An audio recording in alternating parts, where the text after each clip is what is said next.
Allegis Global Solutions presents the Subject to Talent podcast, a hub for global workforce leaders to unleash the power of human enterprise. Thank you for listening in as we explore the most innovative and transformational topics impacting business today.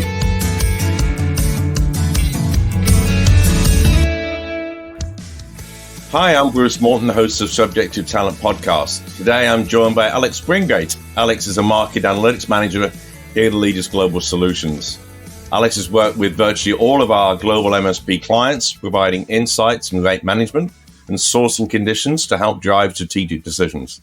A prolific writer, Alex has lent his experience and expertise to numerous reports over the years to share in-depth market analysis for workforce leaders around the world.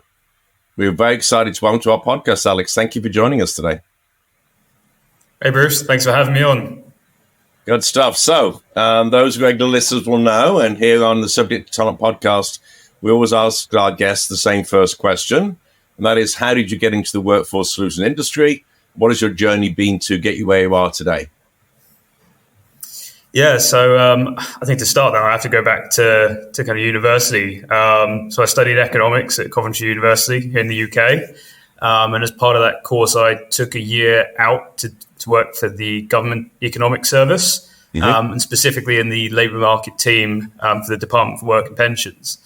So once I'd graduated, I was looking around for work, and the labour market analyst job at Allegis came up. And luckily enough, Ron Hetrick hired me. And then here I am 8 years later. Good stuff. And you're based in London, right? Yeah, that's right. Okay, great. So here we are, early 2024, and as we begin this new year, we often find trends, some of those that are continuing from the year before, obviously. And so looking at the past year with a global lens, can you share what trends we should expect to still see that we were seeing in 2023? And what were the big surprises and predicted changes that did or didn't happen last year? Yeah, sure. I might start with the last part of that first. So in terms of what was predicted and didn't happen, I think, to be honest, that's the global recession.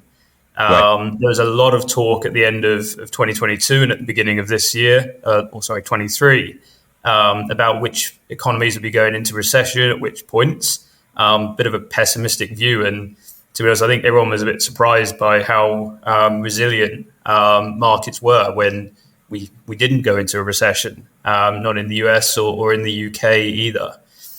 In terms of what's kind of happened over the year, the labour markets have stayed fairly tight. Unemployment's still been incredibly low. We know that even despite layoffs amongst companies, everyone's still struggling to find the right talent that they need. Right. And that's not just across, professional services, but also all sectors, be it manufacturing or hospitality as well. And I think that's something that we're going to continue to see going into the next year as well. Right. So, as you mentioned, you're located in the UK, but I know that your work touches the global market. So what are some of those themes that you've been finding yourself discussing recently with clients? And perhaps that might vary by region. Can you share some of that? Yeah, sure. So, I mean, in the UK, we're definitely on a bit of a downward trend now for the economy. So we are starting to predict that we'll be going into a recession in the next year or so. The growth figures from just this last month are suggesting we might be going that way. I think for somewhere like the US, the picture's looking a little bit rosier. Growth is definitely going to slow, but it's far from stopping.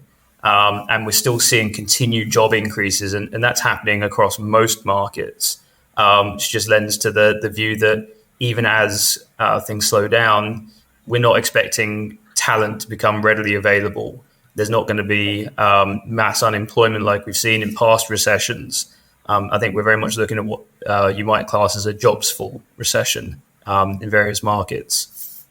I was going to ask you what term we should think of a term for what we call a recession when there's no low unemployment. There we go. Yeah, I think it's certainly going to be a bit of a unique one. And definitely, I think in the next year, we'll see from a global growth perspective that a lot of that is going to come from the economies in Asia. Right. Right. So as we see, thinking about this landscape that, as you said, it very tight in 2023, not seeing it really loosening up and still going to remain tight this year in 2024. So what are organizations doing to respond to that? And what advice are we giving them? Is this a case of trying to get the work to the talent and finding new or expanded locations to get the work done? Yeah, definitely. I mean, as we said, unemployment's going to stay relatively low, even if it has ticked up a little bit in certain markets. I think companies are going to need to start looking elsewhere for talent. One of the big things, which we haven't touched on yet, that happened this year was really the wage inflation. Right. So a lot of those markets have seen a huge increase in contingent worker rates, in average salaries. Certain markets have seen almost double figure percentage increases over the year. So with those increasing costs, companies are going to have to really look to other lower cost markets to see if they can get work done. Right. And thinking about that, some of the locations coming up in conversation more than others. Can you share just what does that landscape look like now globally in terms of as organizations start to investigate where they might expand their horizons? Yeah, absolutely. So we've actually just released a new workforce trends report, something that our team is doing on a quarterly basis now. And the Q4 2023 one focuses on emerging markets. Okay. However, when we say emerging markets, we use the term a little bit differently. We mean in talent.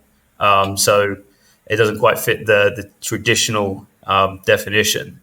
And we've looked at these all across the globe because there are pockets of those in each kind of major region. Whether you're looking at EMEA, thinking about Europe, Middle East and Africa, APAC, or even America, so looking towards Latin America. If I was to focus on Europe, which again is my specialty, so I always like to start there. Yeah. We kind of had a look at three different markets, which were Poland, Romania, and Slovakia. So Poland being kind of historically a popular market for offshoring. That's one that we've seen rapidly grow over the last 5 years to expand from being a market for lower level kind of IT help desk support talent to now employing all kinds of IT talent, and has really seen some huge growth over that 5 year period, and also seen a lot of wage inflation. So now we're starting to look towards those other markets within Europe, so Romania and Slovakia, where we expect them to almost become the next Poland. Right. Interesting. And what about elsewhere? You mentioned Middle Eastern countries. What's happening there? Yeah, so if we're looking at the Middle East, so starting to look towards, say, Egypt, United Arab Emirates, we're seeing those as two potential markets. A little bit more complex in terms of the landscape for moving into those as an organization. So United Arab Emirates is definitely more likely to be difficult. There's a lot more regulations you'd need to abide by, and they certainly want to protect local organizations. But I think we're looking at that potentially being a big hub in the future as they try and move away from being dominated by the oil and gas industry. And look into other ones. Okay. And in APAC, obviously India has been a magnet for work for many, many years. But beyond there, which other countries are the emerging, as to use your term? Yeah, sure. So, I mean, India has definitely been by far the most popular. But if we were to look elsewhere, the Philippines is definitely one. So called the call center capital of the world. It's a great market for offshoring call center type talent, help desk support. Then again, they're going to be rapidly growing, I think, in terms of other IT skill sets. Also, in terms of manufacturing, Vietnam. So once kind of more looking towards manufacturing low value type products, so textiles, things that are simpler to make. They're now expanding into electronics, more complex products as well. Okay, and what about my favorite soapbox, Africa? Africa, yeah, I knew you were going to go there. So we're paying very close attention to that. I think we're still a little ways off from seeing a lot of companies start to offshore talent there. But where we're looking in Africa, Nigeria, we're looking at Botswana. I think we're going to see a huge amount of population growth there in the next kind of 30 years or even 20 years. And I think Nigeria specifically, they're going to need to create about 30 million jobs to actually satisfy the number of working age individuals that they're going to have. So a huge opportunity for organizations to start looking there for talent, particularly as they really ramp up in terms of the education that they can provide their people. Right. Yeah, I think it's really interesting. You touched on how organizations used to think about sort of back office, and I think IT 20 years ago it was more of a back office function, really, right? It kept the business running. It was, you might be running your accounts, and it was very much seen as a back office. But now, as most organizations feel they're a technology business, it's become their value prop in a way. So I think that's affecting how organizations are. I think they used to be okay with just outsourcing it and getting it off the books. But now I think they still want some form of control, whilst at the same time sending that work somewhere the talent is. I think it's no longer just by labor arbitrage, right? It's where the talent is. So I think it's really fascinating where those skills, the IT skills in particular, used to be fairly, generic and I guess you could say high volume jobs, but now the specialist roles are being sent overseas as well. Would you agree with that?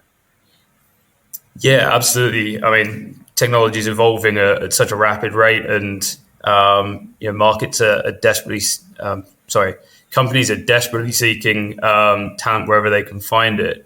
And so we're starting to see these other, hubs pop up. Right. To go back to kind of Romania, they're outputting a lot of talent in terms of their graduate pipeline. So a lot of individuals are studying IT degrees, business degrees, and they've actually now got a higher density of software developers per capita than even China and the US. Right. Yeah, I know here in North America, and we're only producing, I think the latest figure I saw, something like 85,000 computer science students a year, and in India it's just under 1 million. So I think you can do the simple math, and it's pretty obvious organizations have to think broader than domestic markets, right, going forward for the talent. Exactly. And I think that's a trend that we saw, obviously, although there was a slowdown in 2023, as you pointed out, it was still tough to find the people, right? Yeah, absolutely. A lot of our clients, companies out there are really struggling to find the right type of talent and hold on to them, particularly with the rampant wage inflation. People were seeing the opportunity to move companies and really earn huge increases in terms of pay. So we've definitely been advising organizations to look at ways of retaining their talent. How do you keep individuals? What do you offer them in terms of training and advancement? Because it's going to be far less costly to keep them than it is to replace them. Right. Yeah. And so as we're thinking about that, for those listeners that are, have a responsibility to lead the work and think about, how they're going to get those big projects done this year and so on, are they, in the conversation they're having with you, what is information are they looking for from you? What is the data that they can start thinking about and really understanding to help form some of those decisions? So we are definitely encouraging organizations to think about skills-based hiring. Really don't just assume that because, you've had an attrition in one area that you need to replace that role with a like-for-like person. More to think about what work do you need to get done, what skills are you going to need to do that, and where best can you find them. Once you actually start to break it down into what skills you need, you can really start to look at the global market and think, where are these people more, I say available, but more readily available than other places. And when you start to do that, you can also consider, what skills do you have within your organization that you can repurpose as opposed to potentially having to go out to the market. So it sounds like that all of that one of the challenges, though, of course, is where does that data sit? Where does that information sit? I always sort of joke that most organizations have to go out to LinkedIn to see what skills they have inside their business. But putting that aside, what are we using here at AGS in terms of helping our clients with that? What are the data sources? How do you make sense of that to be able to, I guess, simplify what all of that data is actually telling us? Yeah, sure. So we're lucky we've got some great data partnerships, particularly with Brightfield TDX and Lightcast. Right. So in reference to the skills, Lightcast is a global labor market intelligence platform. So they collate a lot of that data from various sources around the globe so that we don't have to. And they're able to break down where the skills are sitting in terms of which markets, which industries, and which organizations. So we can start to use that to really inform those decisions that our clients are making as to where can they go to find that talent. And then when it comes to how much they need to pay, that's certainly where Brightfield TDX comes in as well. They're an independent provider of contingent rate data with millions of data points. And so we're able to use them as well as our own data that we house within Acumen, our intelligence workforce platform, to really start to guide our clients on not just where to find talent, but also what they should be paying for it. Right. And I know you've done a lot of work on this, so it's sort of a setup question here, but how are we making that easier to consume and get that data to the point of sale, so to speak, to help people make decisions in the moment? Great question. So something new that we've done this year is really try and get that data into the hands of our client delivery individuals. So those that are working directly with our clients.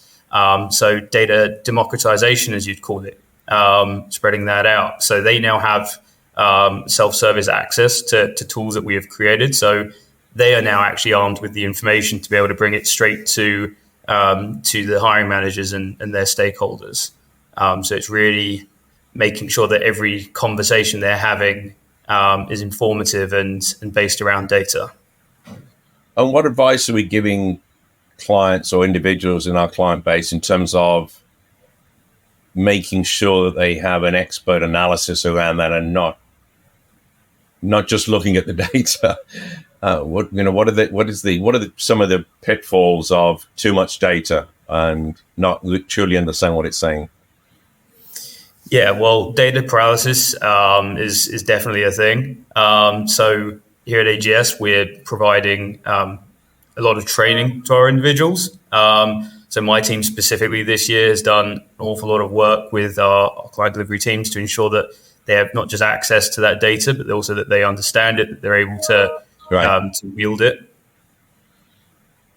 Yeah, and I think it's, as you say, it's data paralysis, and also I think sometimes it can be dangerous, right? If you just take a data point that doesn't have the context around it, I think there's danger of people sort of believing that data and making some pretty big decisions based on what they should be paying and so on. So I think the point's well made there that it's not the data itself, right? It's how you're actually interpreting that. That's the key. Yeah, absolutely. And that's what our team is all about. We don't just provide over reports full of data points. Our aim is to be a strategic partner, to be consultative, so that we're always thinking of the outcome, the what if, basically.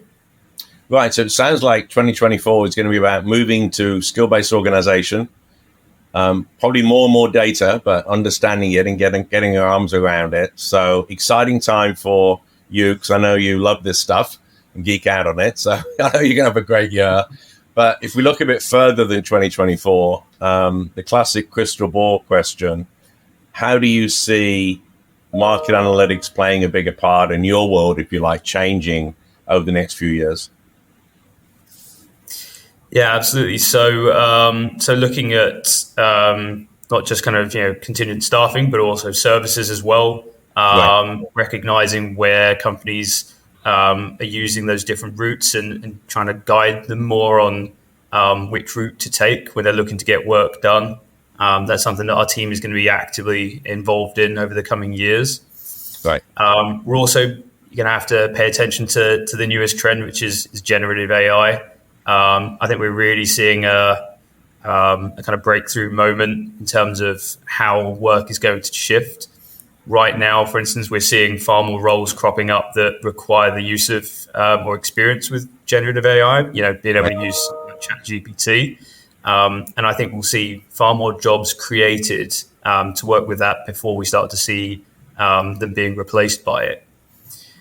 If I was to pick one other kind of topic, flexibility and upskilling. As I said, the labour market tightness is not going away anytime soon, particularly for the highly skilled roles. So I think companies are going to need to look at, again, repurposing their own talent, finding skills in their organisation where they exist, or helping to train them in their organisation. Then also thinking about flexibility. Since COVID, since the pandemic, there's been a big shift to try and get people back into the office, and that's, I think, a good thing for collaboration, for people learning. But there's also going to need to be an emphasis on flexibility, because that's not going to go away either. That's here to stay. And if companies want to attract the right individuals, they're going to need to really offer that flexibility, because we can't keep going through this cycle of wage growth and wage inflation. So there's going to have to be other policies that help get the right talent to your organization. Right. I thought we were going to get away with doing a podcast and not mentioning AI, but you mentioned it. There we go. That's my prediction in 2024. I'll never have a podcast where AI isn't mentioned. But anyway, obviously having a massive impact. And again, everything you just said, all of that relies on companies making database decisions, right? So I think your expertise and your skill is certainly one I think that's going to get hotter and hotter in the market as organizations navigate the crazy new world that we're in. So, Alex, you mentioned earlier the Workforce Trends Report, which obviously it's going to add a lot of value to organizations, but that and beyond just keeping in touch with yourself and reaching out for any advice, what's the best way for people to find you? Yeah, so people can always reach out to me on LinkedIn. I'm always more than happy to speak to them about what we're doing here at AGS, specifically in the market analytics team, and make sure that they can get a hold of a copy of the Workforce Trends Report or any of our other reports that we're putting out there. That's fantastic. Thanks, Alex. We really, really appreciate your time today, and here's to a great 2024. Thanks, Bruce. If you enjoyed this episode, please rate and review us on Apple Podcasts, Spotify, or wherever you get your podcasts. And if you have questions, send them to subject2talent@allegisglobalsolutions.com. Follow us on LinkedIn with the hashtag subject2talent, and learn more about AGS at allegis.globalsolutions.com, where you can subscribe to receive additional workforce insights. Until next time, cheers.